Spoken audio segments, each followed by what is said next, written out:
be seated.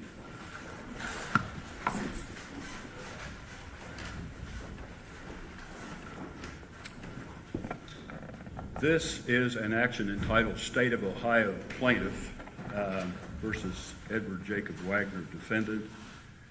Case number 2018 CR 154. Today is October 8, 2019, and today we have a hearing on pretrial motions.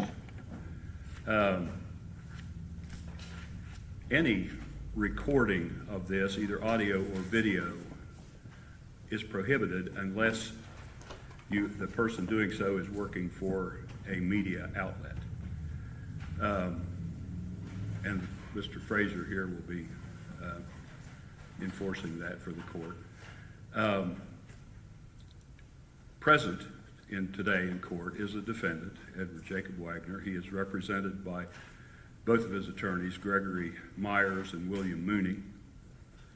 Also present on behalf of the state of Ohio is Rob Junk, prosecuting attorney, Angela Canepa, special prosecuting attorney, Anthony Pearson, special prosecuting attorney, and special agent Ryan Scheiderer is also present. He is with Ohio Bureau of Criminal Identification and Investigation. We are here to hear 40 motions argued and addressed today by counsel. The first 5 motions filed by the defense were dealt with earlier. One is a discovery motion. We discussed these on September 17, which was our last hearing. At that time, defense counsel was having some difficulty, technical difficulty in opening some of the discovery. Counsel was going to work together to try to resolve some of those problems. How is that going? Your Honor, I don't think that they have necessarily been resolved, but I don't think that we view that as a problem. I think that over time it will be. All right. So at this point, the court's involvement in the discovery process is not needed. Is that correct? All right. There was a motion. Motion number 2 of the defense was to extend time for filing of pretrial motions. At the hearing on September 17, dates were set for cutoff dates for the filing of what has been referred to as non-fact specific motions, and that was the 17th of September, I believe. And then we have set another deadline, and it's in the entry on that hearing for filing of substantive motions, or those that are fact specific to this case. So motion number 2 has been dealt with. Number 3 involved a request for a bill of particulars. Defense counsel has indicated they have received that some time ago, and is satisfied that the bill provided by the state satisfies the requirements of law. Number 4 was a request that the defendant appear in civilian clothes without any restraints, and the court has previously ruled on that. The defendant is present today in civilian clothes without any visible restraints. Number 5 of the defense was a motion to restrain certain people from discussing the case with the defendant. That was resolved through an agreed entry signed several months ago. And then number 11, defendant's motion 11, dealt with approaching the court ex parte concerning, pursuant to Rule 42E, concerning appropriation of funds for defense experts. That was granted, and the defense has done that. So we have 6, 7, 8, 9, and 10, those motions that have not been dealt with, and we also have then motions 12 through 46, which have been filed. So I think the total of that is 40 motions to be argued today, and the court will reserve ruling until those have been argued. We have, it's my understanding, written responses to motions 12 through 46 were filed today by the state. Is that correct? Yes, Your Honor. And so is the defense ready to argue its motions today? We are, Your Honor. Is the state ready? Yes. All right. The court will read the title of the motions, and then defense can indicate if you have arguments to make in addition to the written arguments that you already have filed here. The state will be given an opportunity to argue contra the motions, and then there can be an oral reply today by the defense if you desire to. Motion number 6 is entitled Defendant's Request for Notice of State's Evidence Pursuant to Ohio Criminal Rule of Criminal Procedure 12D2. Your Honor, withdrawn. That has been now rendered moot by the delivery of a substantial amount of discovery in compliance with Rule 16. All right. So now that the clock is ticking, time has passed, we withdraw the Rule 12-based motion. All right. So And if I may, not to belabor the point, with respect to number 3, the bill of particulars, yes. last, when we were here the time before, I made the comment I want to repeat quite quickly, and that is, we're not fully satisfied with the bill of particulars because it simply repackages the allegations of the indictment. But I think the record would reflect, and I'll repeat it today, as we understand, we don't have a case-based basis to contest that way of responding to a bill of particulars in Ohio. So I don't want to telegraph we're satisfied, except to say they comply with the law the way it stands, and we don't have an argument against that. I may have misspoke. I meant that you were, I think I used the word satisfied twice. I don't mean that you're satisfied, you're happy with it, but the point is you feel that it does comply with law. Is that correct? It seems to, on the four corners of it, yes. All right, okay. So number 6 is withdrawn then by the defense. Number 7 is entitled Defendant's Motion for Disclosure of Exculpatory and Impeachment Evidence. Now we stand on the writing of that motion. All right. Any response from the state? Just briefly, we oppose just for the simple reason that's our duty anyway, we would need an order to tell us to do it. Anything further? Well, Your Honor, I think as we say in the motion, we understand that state's counsel, no doubt, understands their duty, but between us as lawyers and you as a judge, perhaps we've all seen the surprise time in a trial where a law enforcement officer involved reveals some factor that was never transferred up to the government's counsel. So that's a prophylactic measure designed to guard against that eventuality and alert you in this record that if we wind up getting surprised in the court of law, I think this foundational motion would amplify the problem. Thank you. Defendant's motion number 8 entitled Defendant's Motion to Compel Disclosure of Aggravating Factors and Information Relating to Mitigating Factors. You know, we stand on the writing. On behalf of the state. In your honor, we oppose due to the simple reason we know our duty, we know we have to turn it over, we just don't need an order telling us to do it. We know our duty. Defense have any further on that? Number 9, defendant's number 9 is entitled Defendant's Motion to Properly Preserve and Catalog All Physical Evidence. We stand on the writing. On behalf of the state. Again, as I've stated previously, your honor, we oppose, we know our duty, that's actually already been done, so we just don't need an order telling us to do it. Any reply? Well, an order can't hurt in the event that there have been some media cycles already that have raised questions about whether some of this physical evidence has been properly preserved. I'm not embracing the integrity or factual credibility of those articles, except to say that I don't see any harm in an order making it clear that physical evidence should be properly preserved. Defense motion number 10 entitled Defendant's Motion to Compel Law Enforcement Officials to Turn Over and Advise the Prosecuting Attorney of all information acquired during the course of investigation.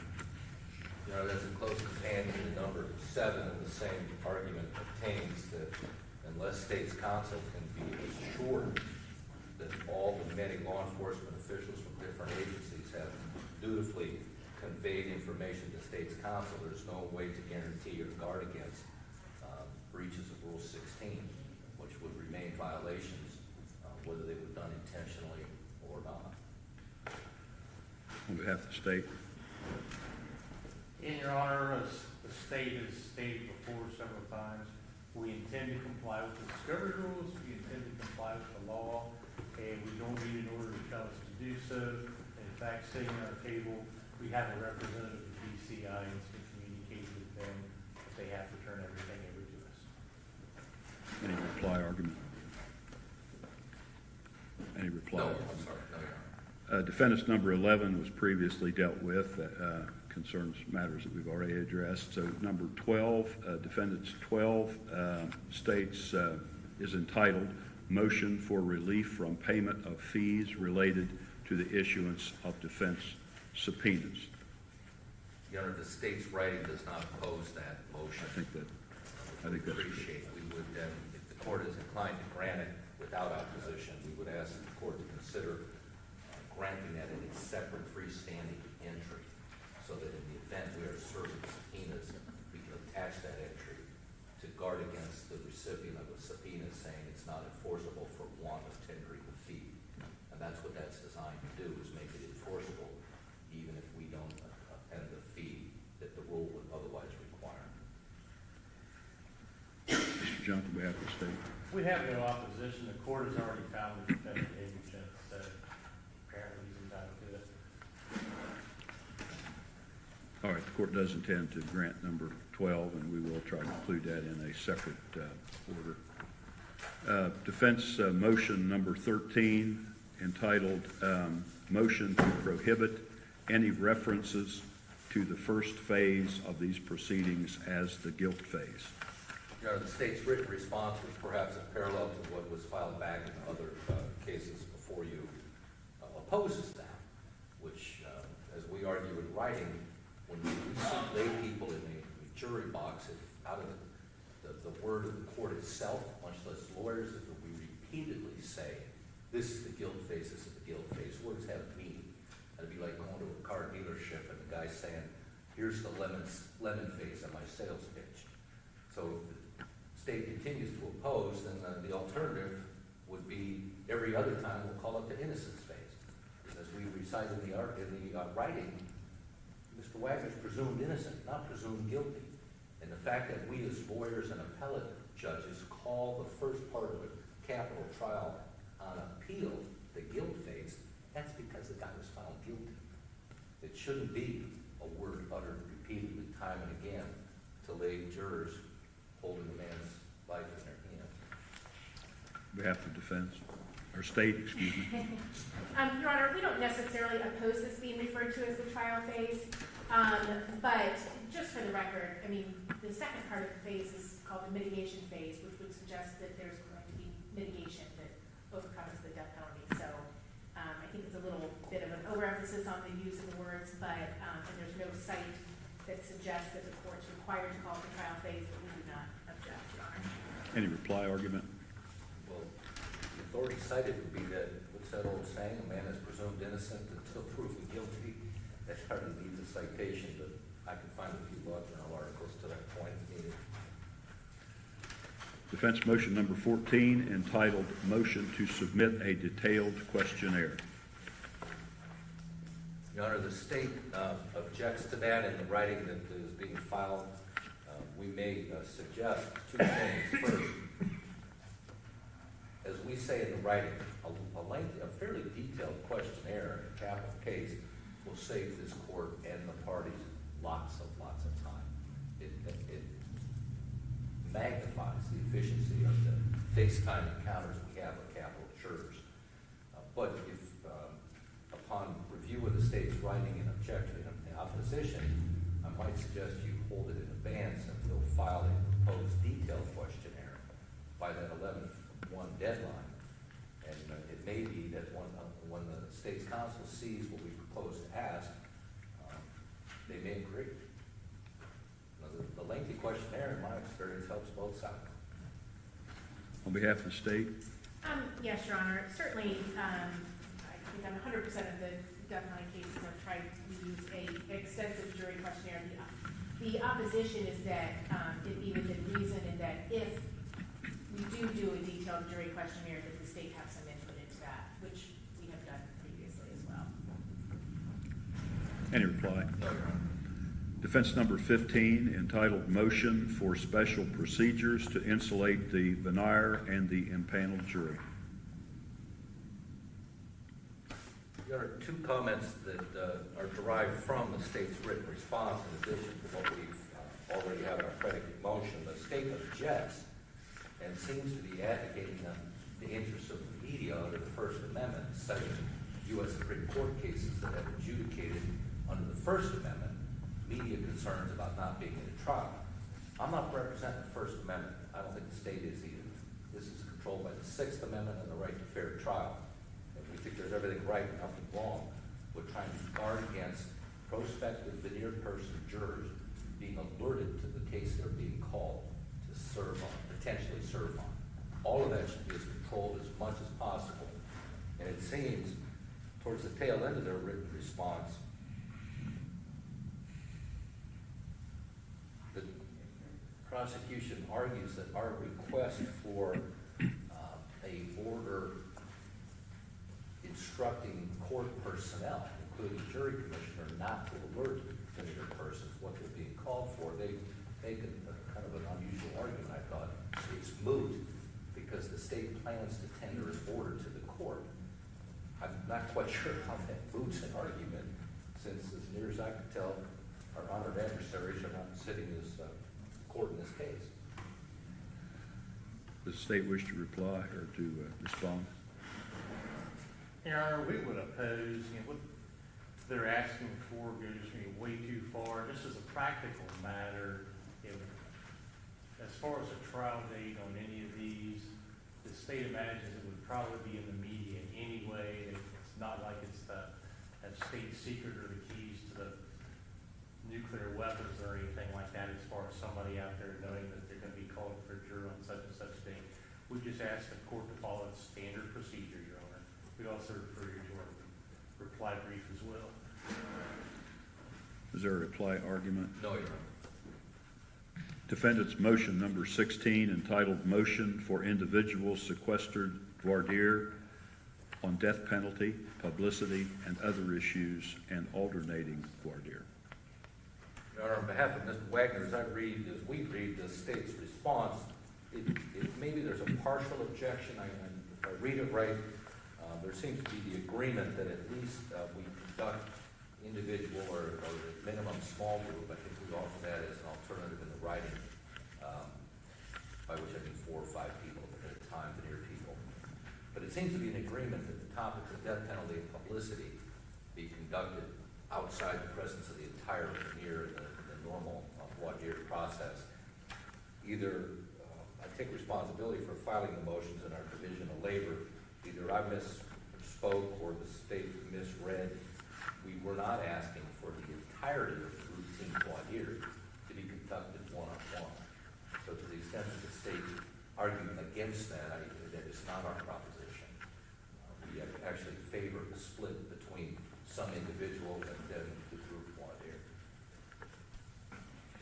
And finally, the state does object to the companion in that argument, in that motion, is alternating individual. The court were to grant the individual voir dire that decides to take turns being the first to speak to that person will stand on the argument as it's written on that front.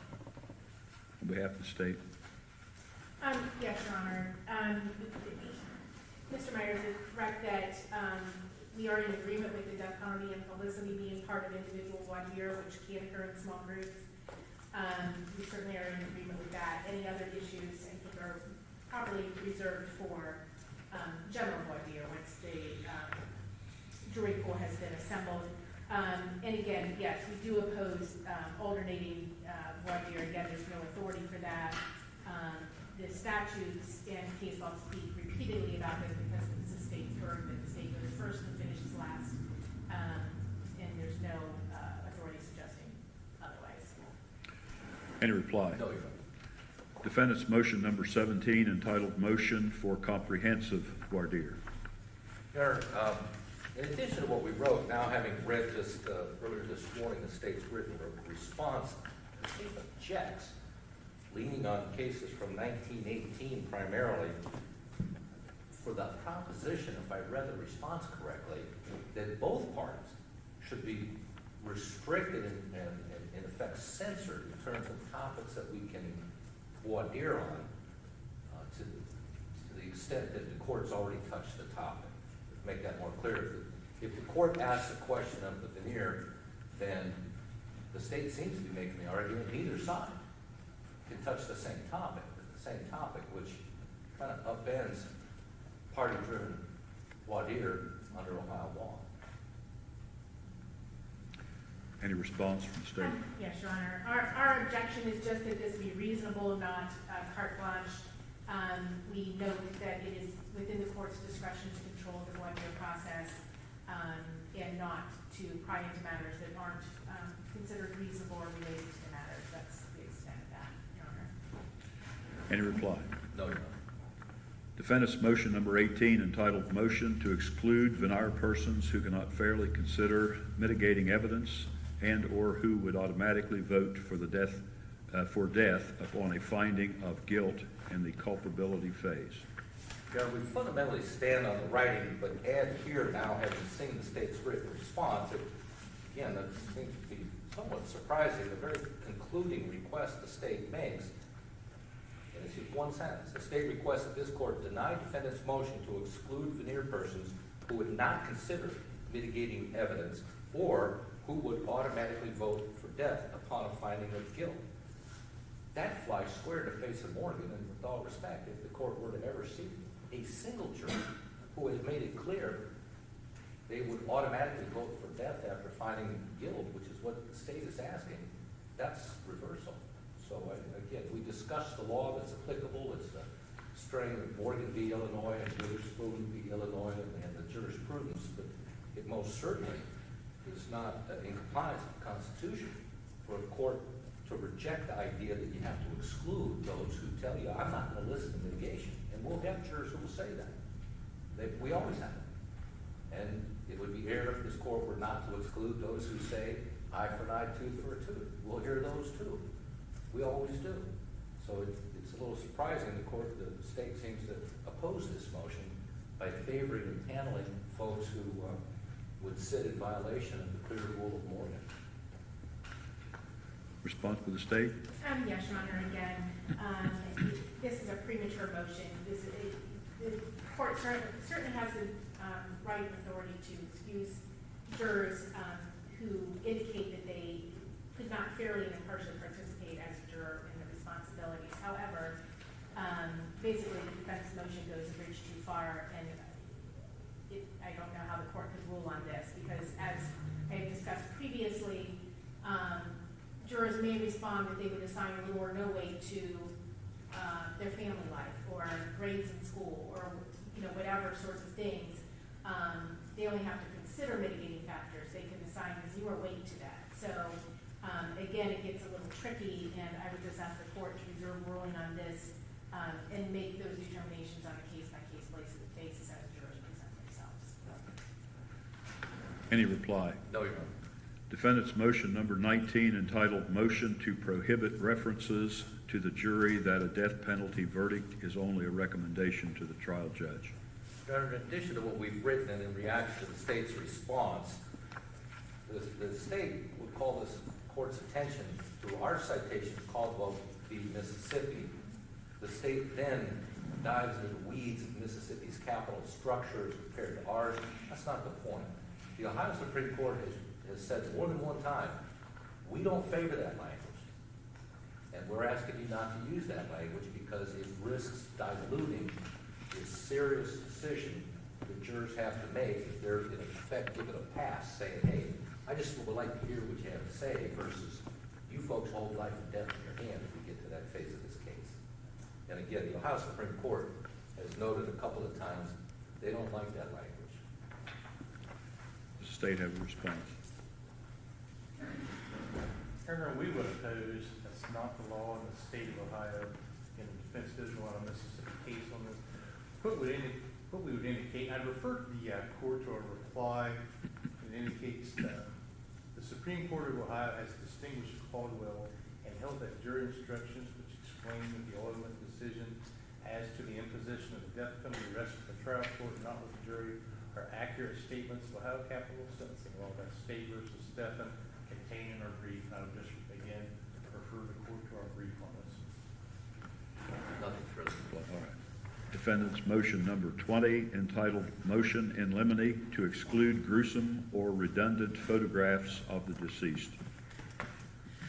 Your Honor, the state's counsel has objected to that, which certainly I think Mr. Mooney and I, our experience, it seems quite frankly, it'd be rather routine that we would have a chance outside the presence of the jury to present to the court proposed photographs for the state's case in chief to guard against those concerns in our motion, namely the prejudicial impact the pitch to emotions that excessively gruesome or repetitive photographs can have. That said, what the state seems to be arguing is fundamentally it's premature, and the court shouldn't even consider this issue until the state moves to admit the photos. So in the alternative, what we now add to the writing, if that's what the government wants, then the order from this court eliminates they can display no photos to this jury until they rest their case in chief and move those photos into evidence to give us a chance to make this argument. That would be the only guard against it. Otherwise, you're sitting here during a trial again with lay jurors showing off all these photos, and if you later were to rule when they rest, some of these are not admissible, well, that cow's gone. It's out of the barn. We can't unring that. So that's the gist of this motion. Response by the state?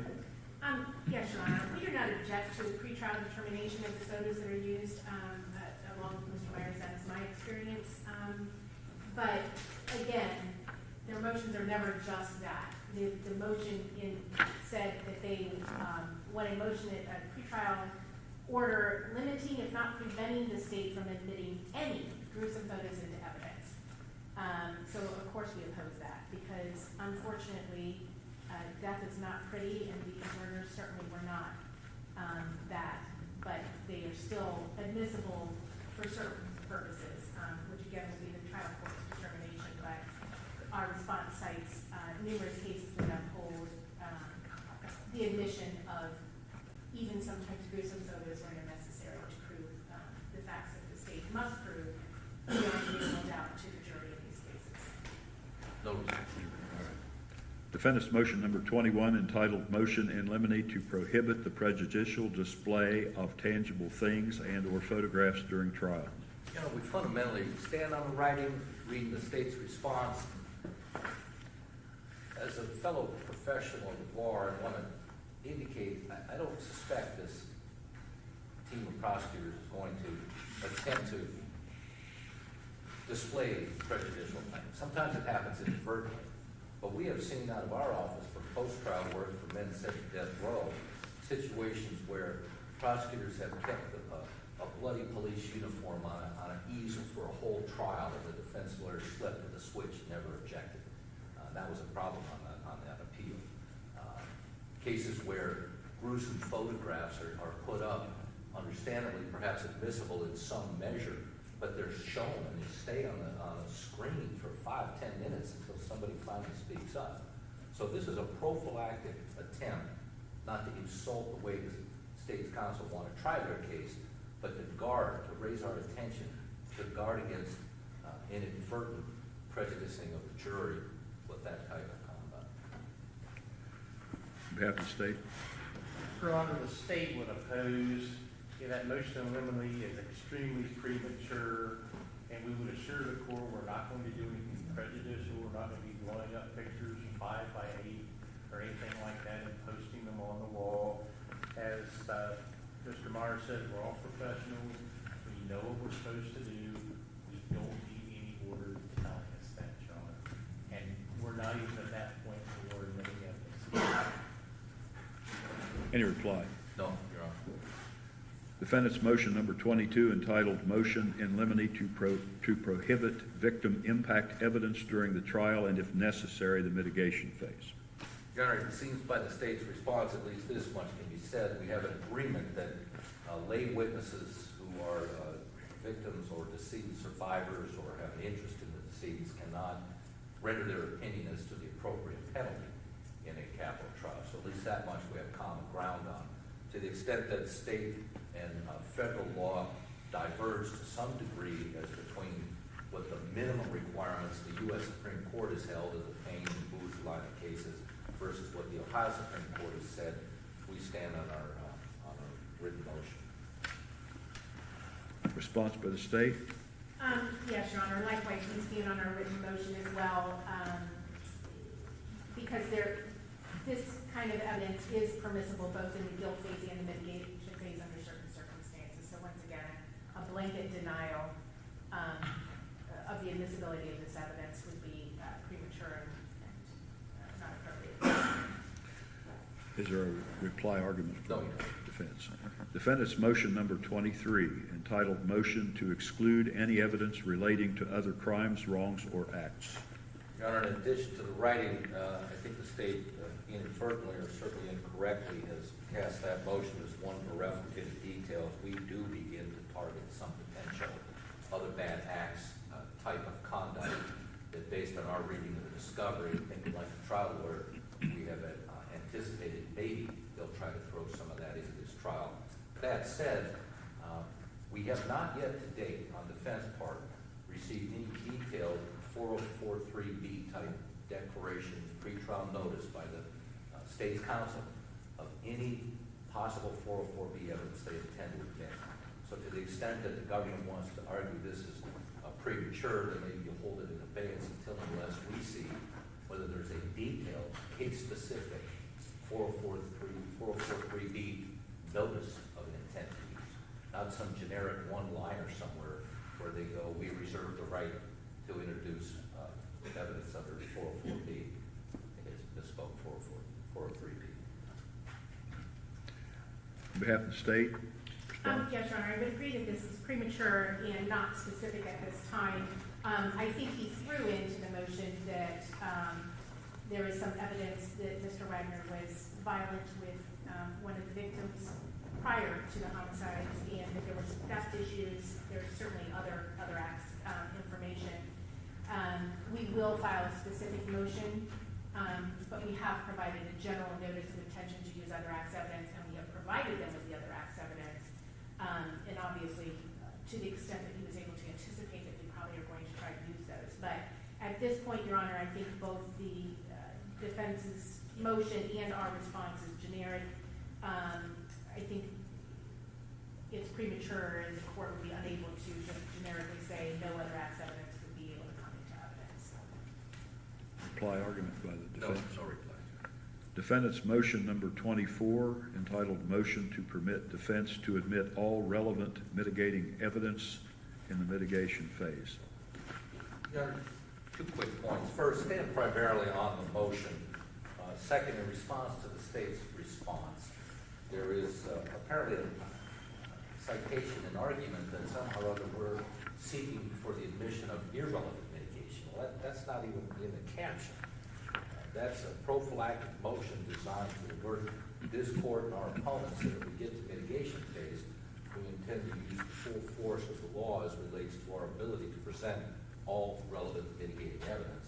Ohio Supreme Court cases that have affirmed capital convictions and rejected assignments of error on the argument that some evidence should have been allowed in, like newspaper articles or debates on the morality of the death penalty. Well, that's an argument against somebody else, but we didn't propose admitting that kind of evidence. On behalf of the state. And I guess that kind of underscores the state's response, Your Honor, that this is premature. Again, a request to prejudge evidence that hasn't even been asked to be submitted. We're just simply asking that it be limited to relevant and reasonable, and that the court does have authority to exclude. That has been upheld repeatedly. Does the defense have a reply? Defendant's motion number 25, entitled Motion to Determine and Limit Plaintiff's Sentencing Phase Evidence Outside the Presence of the Jury. Now, in addition to the writing, the state's response almost fuels our predicate argument because they're pointing to the battle in case law in Ohio over when, if ever, can the nature and circumstances of aggravating circumstances versus underlying facts be properly presented, especially at the mitigation phase, but not solely. Here, we stand on the fundamental doctrine that we believe remains unaltered in Ohio case law by the Ohio Supreme Court, that is the defense at the mitigation phase that controls the gate as to whether or not the nature and circumstances of the underlying offense are deemed to be of mitigating value or not. And it's critical, we suggest, that those issues be adjudicated after the first phase, before the second phase, to make sure that, as the government seems to recognize, they certainly recognize our statute talks about whether the nature and circumstances can be mitigated, and in some cases they can be mitigated. But that's the defense. We either open that door or we keep it closed. On behalf of the state. Your Honor, the state would oppose, and we would just argue the court's not required to decide what evidence the state may be then outside of the presence of the jury, and that we are allowed to admit more than just minimal evidence. We just refer the court to our reply brief. Any reply from the No, Your Honor. defense? Defendant's motion number 26, entitled Motion in Limine to limit the prosecutor's evidence and argument at the mitigation phase to the aggravating circumstances proven at the trial phase. Your Honor, we stand on that motion. Fundamentally, it's a close cousin to the one just argued. And we'll leave it at the writing. On behalf of the state. Yes, Your Honor, we oppose this. There's no prohibition against, or there's no requirement that the prosecution simply stand on the aggravating circumstances proved at the guilt phase. So we would object to this motion. Any reply? No, Your Honor. Defendant's motion number 27, entitled Motion to allow the defense to argue last at the mitigation phase. Your Honor, that motion is objected to, not surprisingly, by the state's writing. It recounts in our motion examples where other trial courts have allowed that. We believe it is a matter within the court's discretion. On behalf of the state. Your Honor, we oppose. The state has the burden of proof, and we do get the last argument on it, and we just refer you to our brief. Any reply? No. Defendant's motion number 28, entitled Motion in Limine to limit scope of any rebuttal evidence offered by the state in the mitigation phase.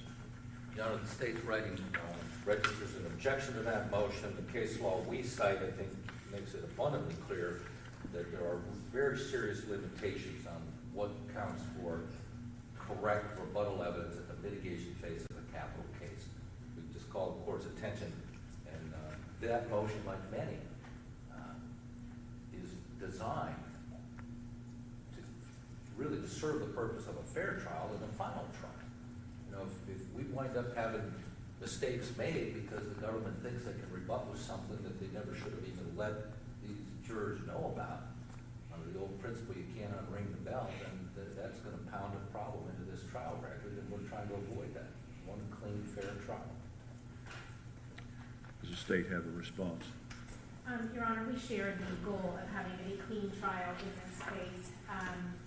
I would just refer the court to our response, and specifically page 2, there's some bold areas citing Depew, which is one of the cases that the defense rested on, basically permitting the prosecutor in the penalty stage of a capital trial to rebut false or incomplete statements regarding the defendant's criminal record, anything that is asserted by a mitigation witness or by the defendant or that misrepresents information. So there certainly are instances where we are permitted to rebut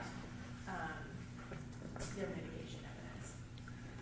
There are instances, and they're narrow. And that's I'm sorry. There are instances where rebuttal is proper, but they're very few and narrow, and that's what that motion addresses. All right, defendant's motion number 29, entitled Motion in Limine to prohibit the state from employing prejudicial arguments and themes. Your Honor, we stand on the writing. The state objects, I gather, the primary theme not being their desire to utter improper arguments, but rather they know the law, and it's premature. They know the law. I hope they follow the law. That's what that motion's all about. On behalf of the state. Yes, Your Honor, that is much our argument. We would oppose. This motion is premature, and we do not need a court to tell us that we do have to follow law. We're aware of that. We intend to do anything prejudicial or anything like that to jeopardize the case trial. Any reply? No. Defendant's motion number 30 entitled Motion in Limine regarding evidence and arguments related to any mental health evidence presented in mitigation. In addition to the writing which is posed by the state, we think there's a clear argument in the state's response. They rely in large measure on the Ohio Supreme Court case in State v. Cooey, where Cooey at the trial phase opened the door by attempting to mitigate on the theory that you had essentially diminished capacity in the litigation phase. So until and unless we were to make that kind of argument in this hearing, absent that, where there is a door opened by the defense, then we stand on the written argument that what the government cannot do, it should not be permitted to do, and they try it all the time, is to argue to lay people that, and I've heard it stated almost as baldly, that the psychological general evidence for a man accused of a capital crime is junk. He knew what he was doing. He knew the difference between right and wrong. And that's an insult and an assault to the fundamental constitutional requirement that a man, if convicted of this kind of crime, be permitted to mitigate with evidence of mental health, even if that is not an argument of diminished capacity by any measure. So we try to spell that out as best we can in the writing and stand on that. On behalf of the state. Yes, Your Honor, we would oppose, the state would, and will assure the court that we will follow the rules of evidence, the revised code, and the applicable case law, Your Honor, cross-examination, and everything else. Any reply argument? No, Your Honor. Defendant's motion number 31 entitled Motion in Limine to prohibit the state from commenting on defendant's unsworn statement. Your Honor, we stand on the writing. On behalf of the state. Your Honor, we oppose this. The state is permitted to comment on the defendant's statement. The fact that it is unsworn in contrast with the testimony of other witnesses, and we can rebut any mitigation evidence offered by the defendant in his unsworn statement when we have a good basis for believing that the evidence is false. So there are instances where the state is permitted to do that. Any reply? No reply. Defendant's motion number 32 entitled Motion to prohibit the prosecutor from arguing and the court from giving instructions regarding statutory mitigating factors not raised by the defense. Your Honor, in addition to our predicate motion, if we read the state's response, I'm not quite sure if it's a clean objection or a partial objection. It seems ultimately the state's position, though, is that this court can and thus should, at the end of the mitigation phase in its jury instructions, read out all 7 factors in the Ohio statute, whether or not we on Jake's behalf have pitched to the plate. I mean, one of the clearest examples we see of these kind of cases is age is one of the named mitigating factors. But if we don't raise it, then there shouldn't be an instruction on it. I mean, that's no different. And it seems the state's response is clouding the following axiom that if we're defending any case, say we're defending a murder case on eyewitness ID, our guy didn't do it, well, then you don't give a self-defense instruction. Instructions are rooted in the facts. And the problem with a court telling lay jurors at the end of a mitigation phase, here's these 7 things, and they're going, well, wait, we only heard 1 or 2 of them. I guess he dropped the ball and didn't care to, didn't mitigate. That's what we're arguing to avoid, is that type of impact on the jurors. On behalf of the state. Your Honor, we would oppose defendant's argument coming with the Ohio Supreme Court. They're holding, what the Pew actually stands for is that there is no error in a trial court reading all of the statutory mitigating factors despite defendants failing to raise them. That's from the Pew. And the law does not prevent a court from instructing on all those mitigating factors, even those not raised by the defendant. Because of that, we would oppose, Your Honor. Well, a quick reply.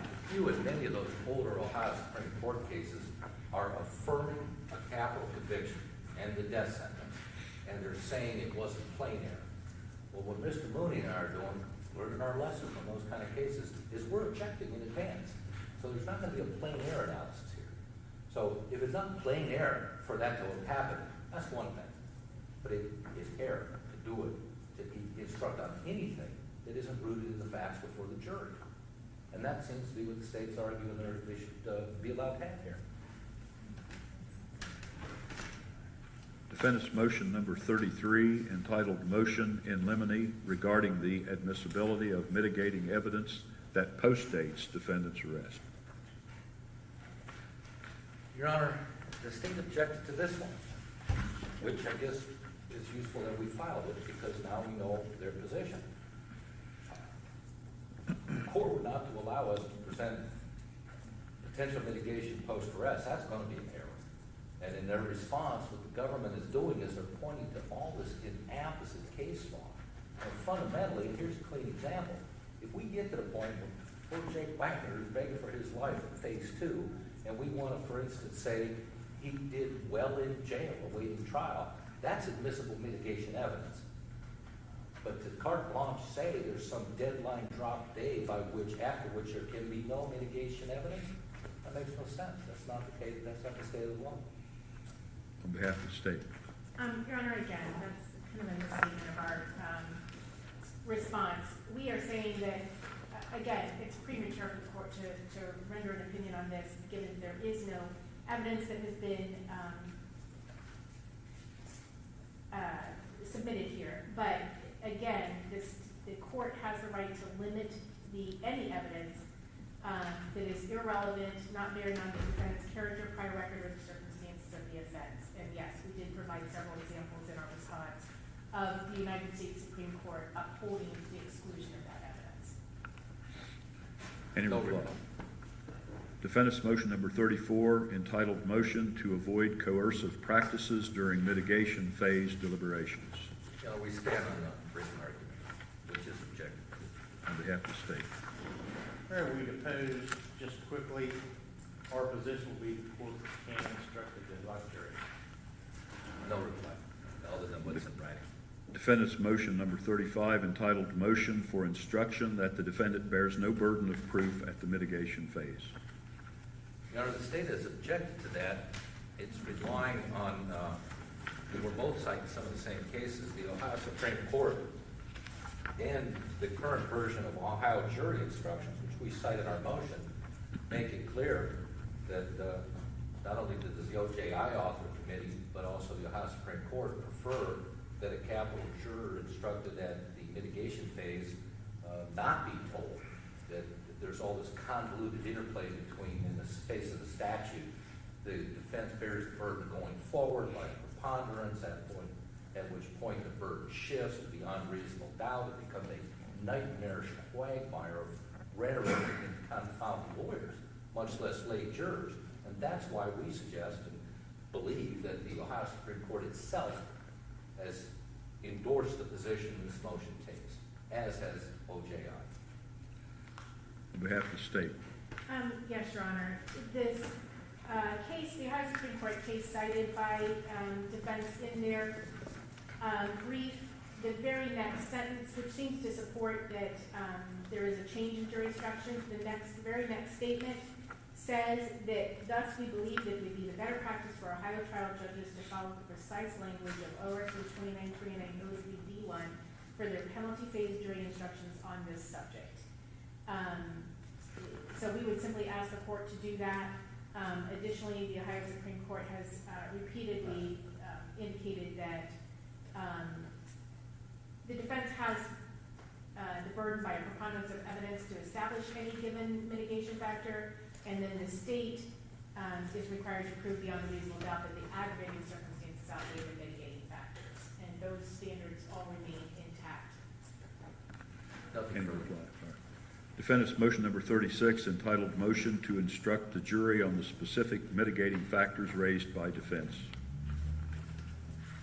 Your Honor, in addition to our written motion, we've heard now the government objects to this, which seems to be at direct odds with at least the rationale of their motion 32 we argued a while ago. So in 32, they're opposing by saying this court should and can read all the mitigation factors listed in the statute, whether or not we provide facts on them or not. The converse here, we're asking the court to do what jury instructions are supposed to do, is talk about, instruct lay jurors as to how the facts before them should be filtered and considered what formula to apply under the law. And that's what we're asking for here. So if we present certain mitigation factors, if they're in the evidence, and it's a matter for the jurors to decide what weight, if any, to give to them, but if they're in the evidence, then we should get an instruction on it. That's what we're arguing. Which seems to be consistent with, at least some way, with what the government was arguing against us under 32. On behalf of the state, Your Honor, we would oppose, we're just asking that the court follow the Ohio Revised Code. Our position would be the legislature's intent, factors 1 through 7 be the only mitigating instructions to the jury. If you look at factor 7, catch-all phrase, defendant wishes to present those issues to this memorandum as part of his mitigation phase. He'll have to do so under the catch-all phrasing, and that's 2904B7, all specific jury instructions. And any factor not listed in the statute will fall under that catch-all phrase, not specifically instructed. We just refer to the court to our brief as well, too. No.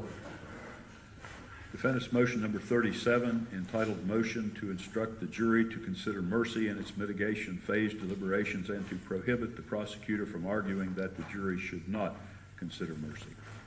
Yeah, we stand on the writing in that motion.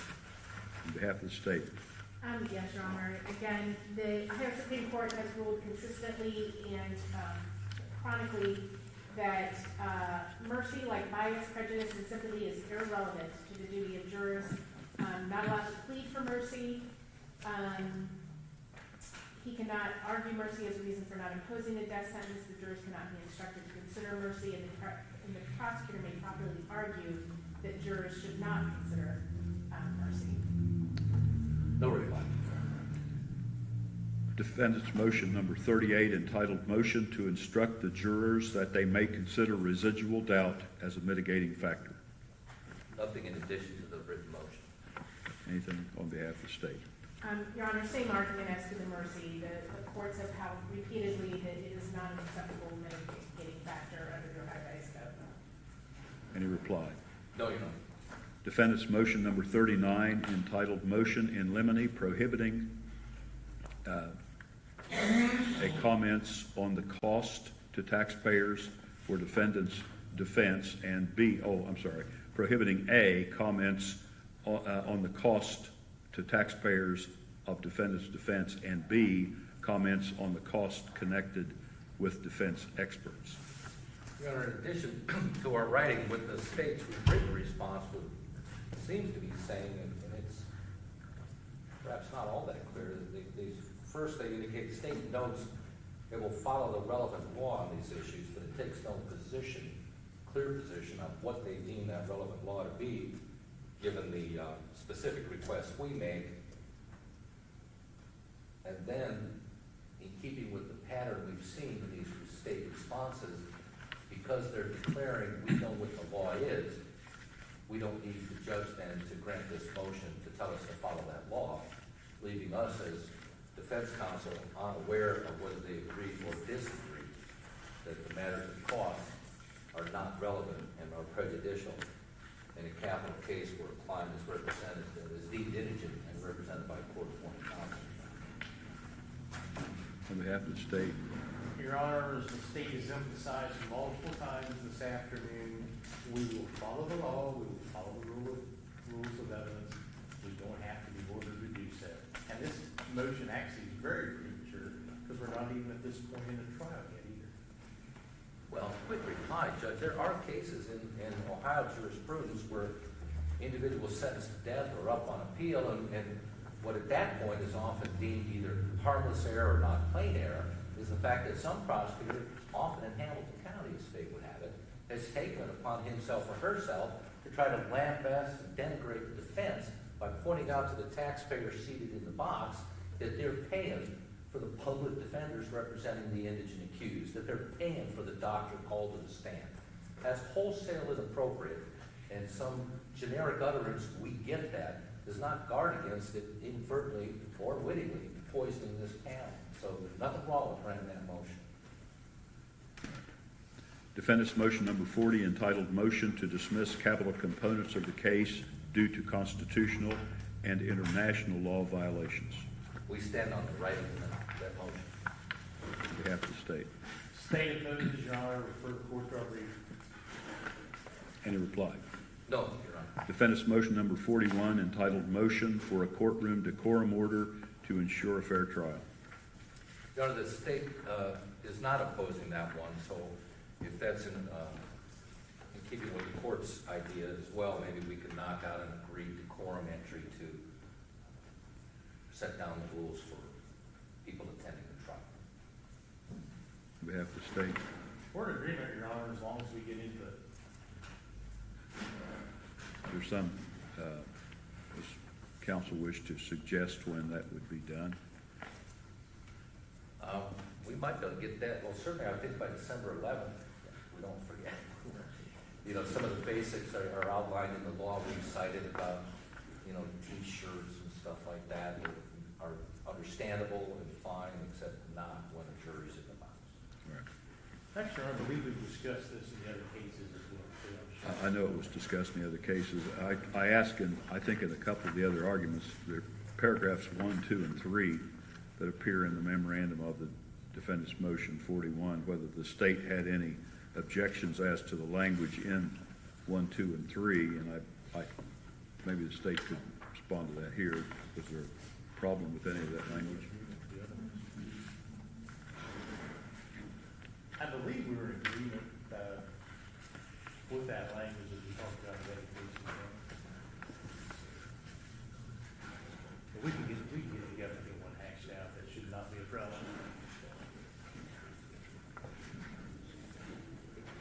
Nothing further. All right.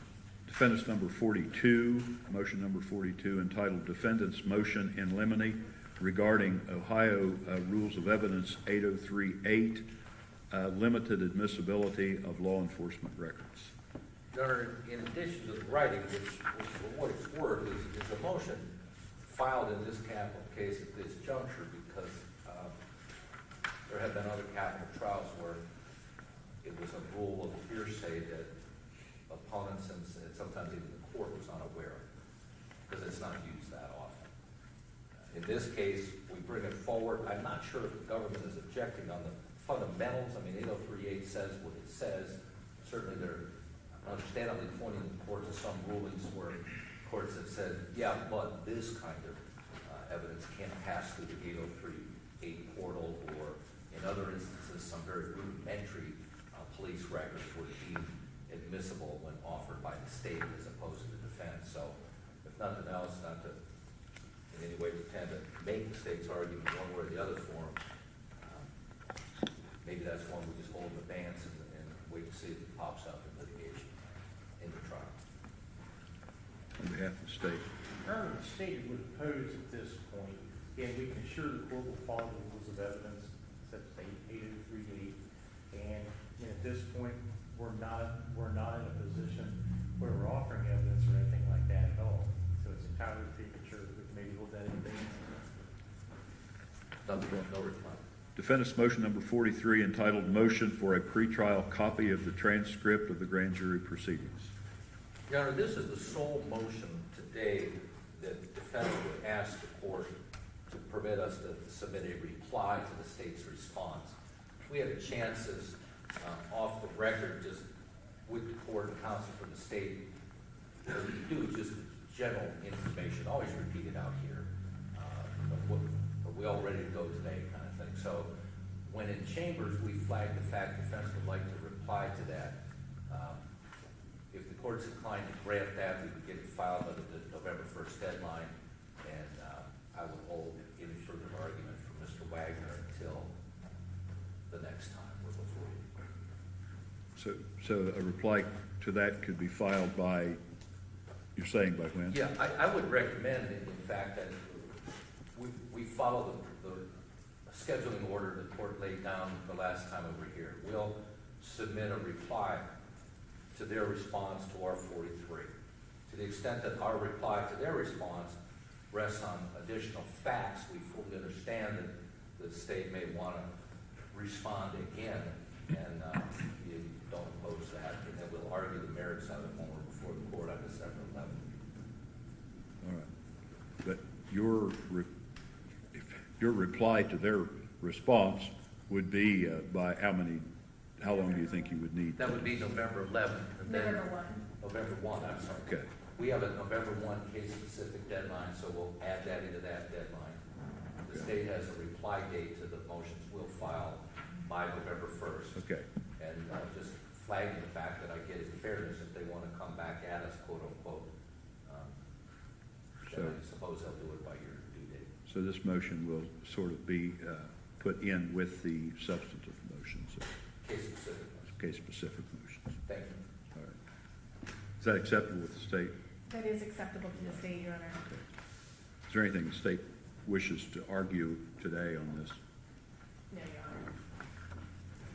Your Honor. Anything further from No. defense on 43? Number 44, defendant's motion number 44, entitled Motion for Daily Transcripts. Your Honor, in addition to what we have written, the state has objected to that.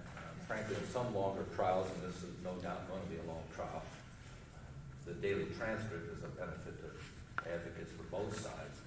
And when it's granted, normally what it means is we get whatever rough computerized transcript is available. We understand we're not asking a lifetime court reporter to prepare a certified, complete transcript, but rather, in today's age, and maybe I'm mistaken, but it looks like the equipment available today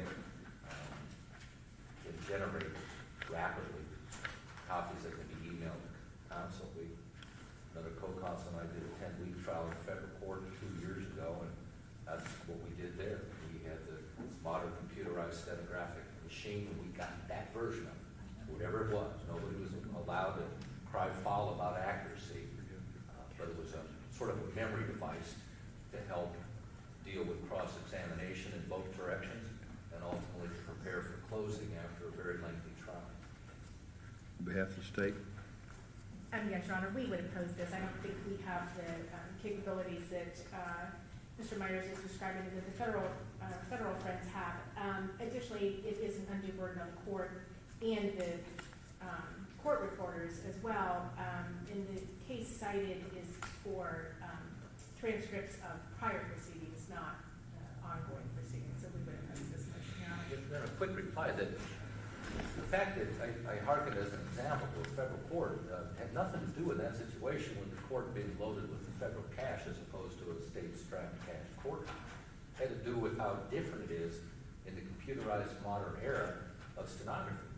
You know, when we as capital defense lawyers and probably started making this argument in the late 80s and early 90s, well, rarely granted, because when it was, the court reporter had to spend hours at night taking those stenographic notes and converting them to, printed image.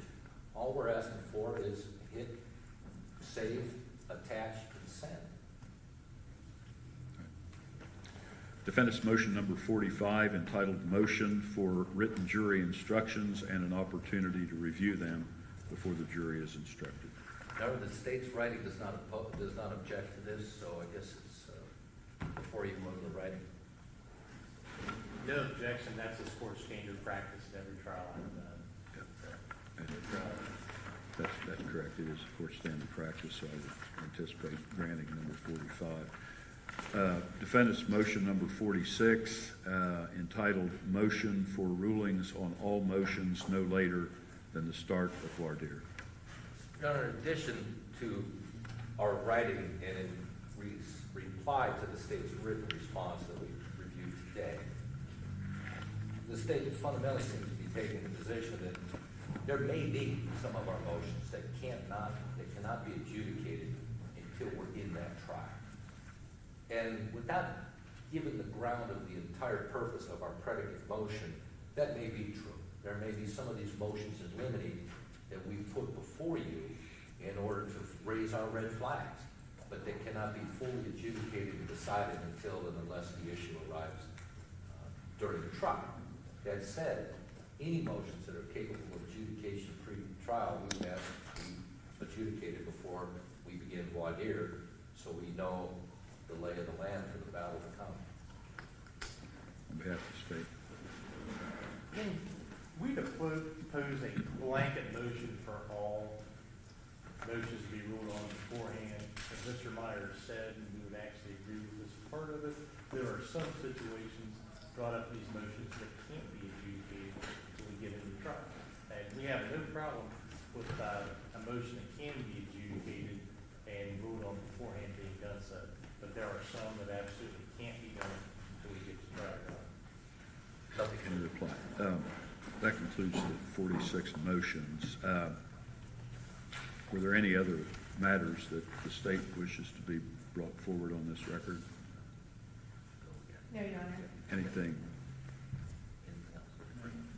Nothing on further the that the defense wishes to bring forward on this record?